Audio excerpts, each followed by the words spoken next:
ওই দিকে ঢুকলে সকালবেলা দেখা যাচ্ছে, ঢুকতেই দিলেন।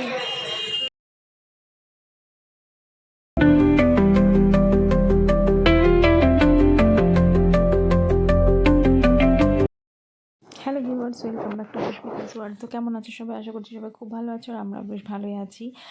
আর আরেকটি নতুন ভিডিও নিয়ে চলে এলাম। তো ভিডিওটি হচ্ছে এবার গেছিলাম নৈহাটির বড় মা দেখতে, বড় মা দর্শন করতে। তো বড় মা দর্শনের তো মানে অনেক দিনের ইচ্ছা ছিল, দীর্ঘদিনের ইচ্ছা ছিল। তো এবার সেটা পূর্ণ হলো। তো যাই হোক, ভীষণ ভালো লাগলো বড় মাকে দর্শন করে, মনে তৃপ্তি ঘটলো, আত্মতৃপ্তি হলো আমাদের। তো ভীষণ গরম ছিল আর রোদের প্রচণ্ড তাপ ছিল, তো সেই জন্য স্বাভাবিকভাবে কষ্ট তো হবেই। আর লাইন তো ছিলই, লাইন বলতে অনেক জ্যাম ছিল, পুরো ভর্তি করে।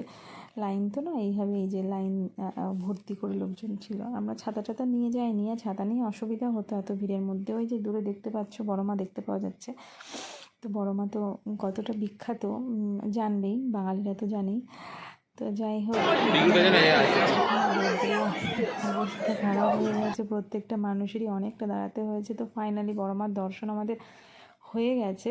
আর আমরা কপালে বড় মায়ের টিকাও নিয়ে নিয়েছি, সিঁদুরে। তো আর এই টিকা নিয়ে সেলফি তো বানতা হ্যাঁ না। তো যাই হোক, খুব ভালো লাগলো বড় মাকে দেখে।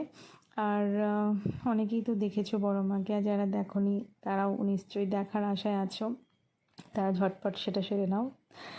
কোনো আশায় অপূর্ণ রাখতে নেই, পূর্ণ করার চেষ্টা করতে হয়। আর বড় মা দেখতে গিয়ে আমরা গেছিলাম হচ্ছে ভাইফোঁটার আগের দিন। আর বড় মা দেখতে গিয়ে আমরা আরও নৈহাটির আরও কতগুলো পুজো প্যান্ডেল দেখতে পেয়েছি, মায়ের মূর্তিও দেখতে পেয়েছি, যেগুলো রাস্তার ধারে ধারে ছিল, যাওয়ার পথে ছিল সেগুলো। আর মেয়েকে নিয়ে যায়নি, যেহেতু এরকম ভিড়ের মধ্যে মেয়েকে নিয়ে যাওয়া অসম্ভব ছিল। তো মেয়েকে তো নিয়ে যেতে পারিনি, যেহেতু আমরা দুজনে গেছিলাম। তো সেই জন্যে হচ্ছে তোমার তাড়াতাড়ি ছিল। দেখার পরই মাকে দর্শনের পর ঝটপট আমরা বেরিয়ে এসেছিলাম, কিন্তু তবুও তার মধ্যেও একটু দেরি হয়ে গেছিলো, যার জন্য ট্রেনটা মিস হয়েছিল আর একটু লেট হয়ে গেছিলো। তো পুজো তো এখানে আলাদাভাবে দেওয়া যায় না, তো আমরা কোনো রকম এত ভিড়ের মধ্যে কোনো রকমে আমরা যা নিয়ে গেছিলাম মায়ের জন্য, যেটুকু সম্ভব সেটুকু আমরা পুটলা বেঁধে পুরো দিয়ে দিলাম। ওরা নিয়ে নিল, যেখানে রাখতে বললো সেখানে রাখলাম, দক্ষিণা সহ দিয়ে দিলাম। তো এইরকমই হলো।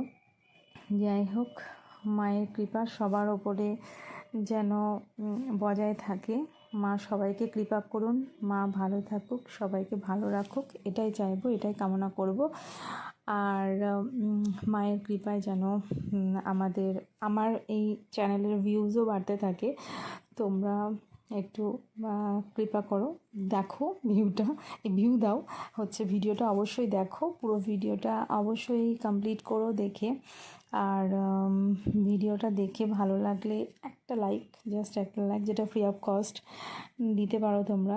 আর হচ্ছে শেয়ার করো প্লিজ, চ্যানেলটাকে সাবস্ক্রাইব করতে ভুলো না, কমেন্টটা অবশ্যই করো। তো পুরো ভিডিওটা দেখতে থাকো, আমি আর বেশি বকবক করবো না। সবাই খুব ভালো থেকো, সুস্থ থাকো, ভিডিওটা দেখতে থাকো, ওকে।